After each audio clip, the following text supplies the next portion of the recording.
Get it. Who punched you? Look, you helped me out a bunch. You helped 405 out a bunch. The point steal, right? Point steal's big, yeah. Beloved members of the racing community who tragically passed away. Their legacy, etched in speed, will resonate far beyond the track. We remember them today. It wasn't the crashes that broke Street Outlaws. It was watching the people who built it slowly disappear. One by one, the racers who turned underground street racing into one of Discovery's biggest franchises went their separate ways. Some walked away. Some built new lives. Others never got the chance. Today, the franchise stands at a crossroads, and the cast that once felt like family is scattered in every direction. So where are the Street Outlaws cast members today? And what really happened after the cameras stopped following them? Join us as we uncover where every major Street Outlaws cast member is now. Big Chief and the exit nobody saw coming. Big Chief's wreck was by far the worst wreck I've ever seen in my life. I've never seen a car on the street go nose over.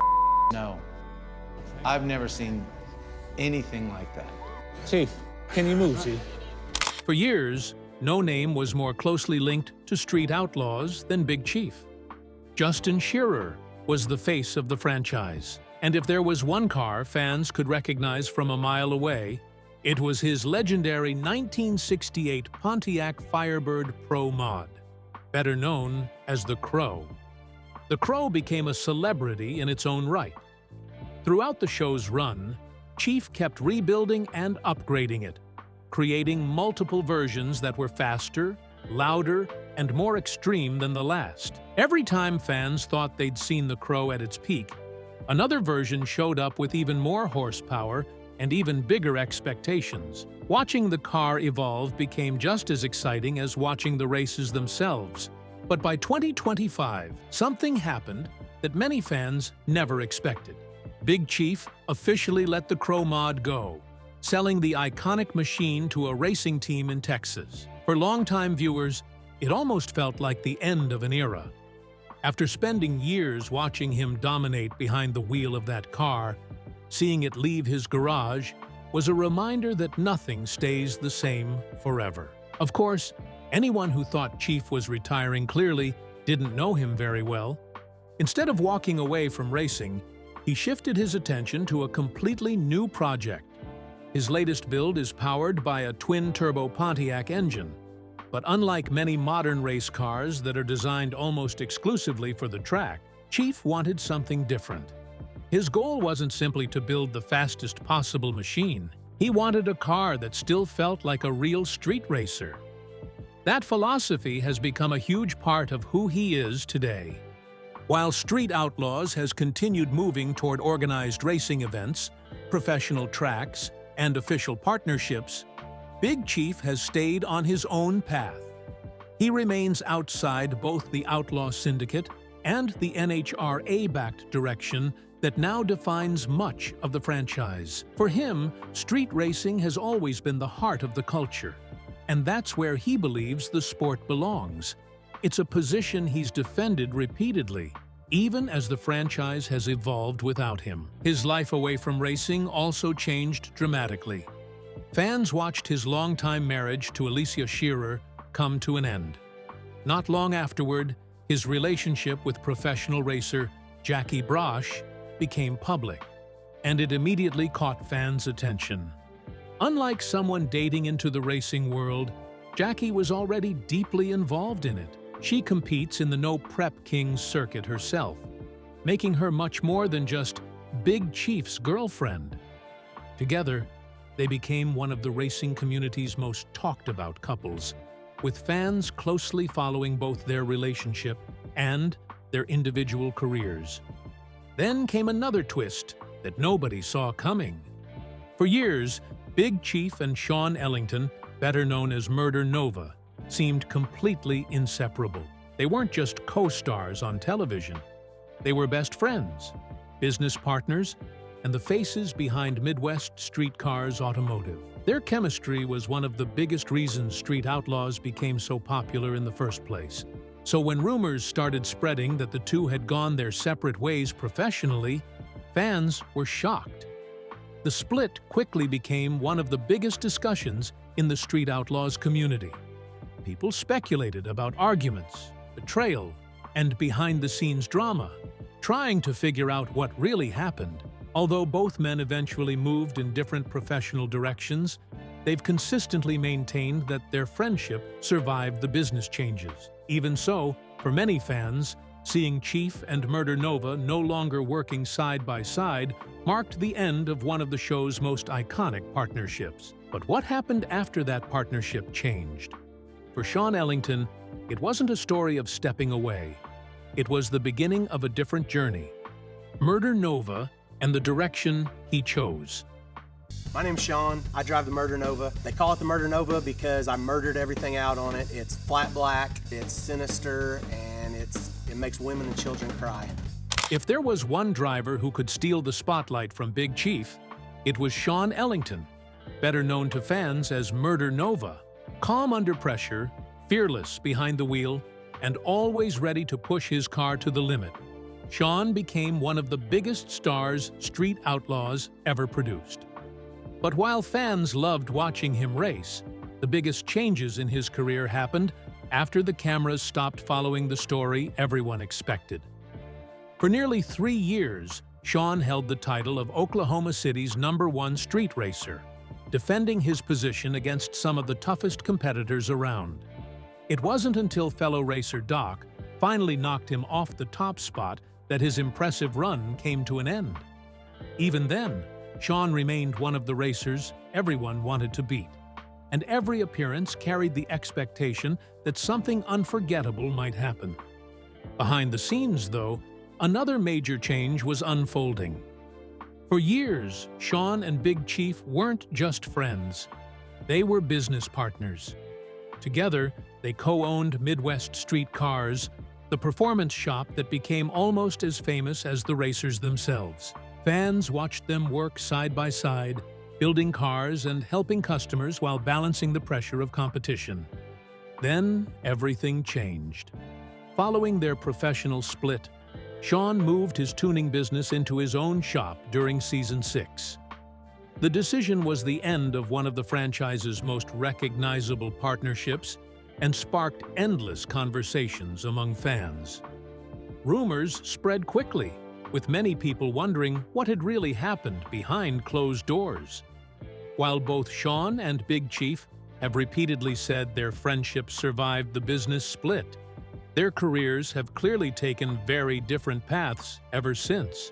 Unlike Chief, who stepped away from the franchise's newer direction, Sean chose to embrace it in his own way.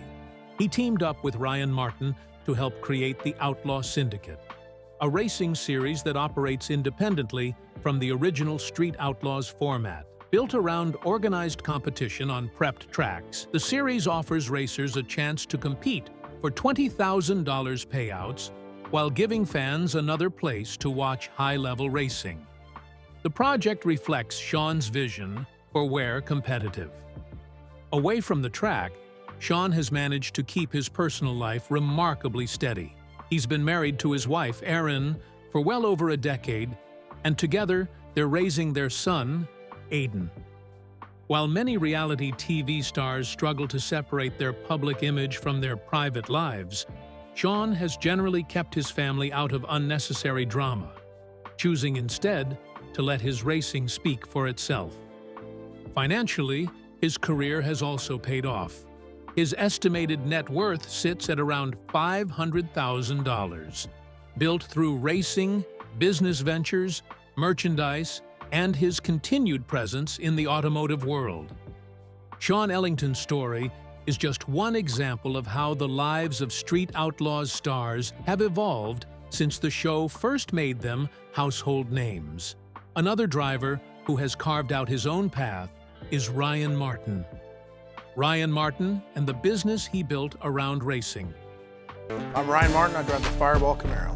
Fireball Camaro is a 2010 Camaro SS. The motor's a Proline Racing 572 cubic inch, twin turbocharged 481X, which is the 106mm precision turbos. We run 88s on the street. While many Street Outlaws stars became known only for what happened behind the wheel, Ryan Martin built something much bigger. Nicknamed Fireball, he didn't just dominate races, he turned his success into one of the strongest brands in the entire franchise. As Street Outlaws evolved from underground street racing into a major television phenomenon, some racers struggled to adapt. Ryan did the opposite. He embraced new opportunities, expanded his business interests, and built multiple income streams beyond racing. Today, his estimated net worth is around $2 million, earned through television, race winnings, sponsorships, merchandise, and other business ventures. Ryan also became involved with the Outlaw Syndicate alongside Sean "Murder Nova" Ellington, helping grow an independent racing series that offered competitors another stage outside the traditional Street Outlaws format. Instead of illegal street races, the series features organized competition on prepped tracks, with prize payouts that attract some of the sport's biggest names, while still delivering the intense rivalries fans expect. He didn't stop there. Ryan also competed in the NHRA Outlaw Street Series, giving him the chance to race on professional NHRA tracks during national events in front of thousands of spectators. Rather than limiting himself to one style of racing, he's successfully balanced street racing, organized competition, and professional drag racing throughout his career. That ability to adapt has become one of Ryan Martin's biggest strengths. Even after the collapse of Speed Promotions racing in 2025 created uncertainty across the Street Outlaws world, Ryan remained one of the franchise's most active and commercially successful figures. Ryan Martin wasn't the only original fan favorite still carrying the spirit of Street Outlaws forward. Few partnerships have remained as recognizable or as enduring as Farm Truck and AZN's. Farm Truck, AZN, and the partnership that has never changed. Putting some hate in the motor. We ain't got all day. Last week, we really decided to concentrate on getting the farm truck back in fighting shape, and we beat a Lamborghini. Yes, we did. If there was one duo that perfectly captured the heart of Street Outlaws, it was Sean "Farm Truck" Whitley and Jeff "AZN" Bonnet. Long before the franchise became known for million-horsepower builds and high-stakes competition, these two were making fans laugh while proving that you should never judge a race by first impressions. That was obvious again in May 2025, when Farm Truck and AZN reunited with several original cast members at the inaugural 405 shootout at Mo-Con Dragway in Missouri. Their appearance reminded longtime fans that, even as the franchise continues to evolve, they remain closely connected to the spirit that made Street Outlaws a hit in the first place. At the center of their story is the legendary 1970 Chevy long bed, known simply as Farm Truck. On paper, it looked like the last vehicle anyone would expect to win races. It was old, bulky, and completely out of place next to sleek muscle cars, but that was exactly what made it so entertaining. Time after time, Farm Truck shocked opponents by outrunning cars that looked far more impressive, turning the oversized pickup into one of the most iconic vehicles in the show's history. Of course, the truck was only half the magic. The chemistry between Farm Truck and AZN became one of the biggest reasons fans kept tuning in. Their constant jokes, playful pranks, and genuine friendship gave the series a lighter side that balanced the intense rivalries on the street. While other racers battled over rankings, Farm Truck and AZN reminded viewers that having fun was always part of the culture. Financially, Farm Truck's estimated net worth is around $500,000, while AZN's is estimated at $300,000, with much of their success tied directly to the Street Outlaws franchise. But after the collapse of Speed Promotions racing in 2025 created uncertainty around future racing events and television opportunities, the pair found themselves facing an uncertain future, alongside many of their fellow cast members. While Farm Truck and AZN built one of the franchise's most enduring partnerships, James "Doc" Love built something else entirely. A reputation that was earned every time the light turned green. Doc and the crown he kept. My name's James Love. Everybody calls me Doc, and I'm number 2 on the list.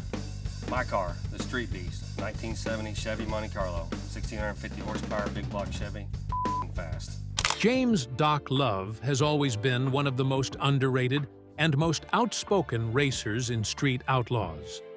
While some drivers became fan favorites because of their personalities, Doc earned his reputation the hard way, by winning races.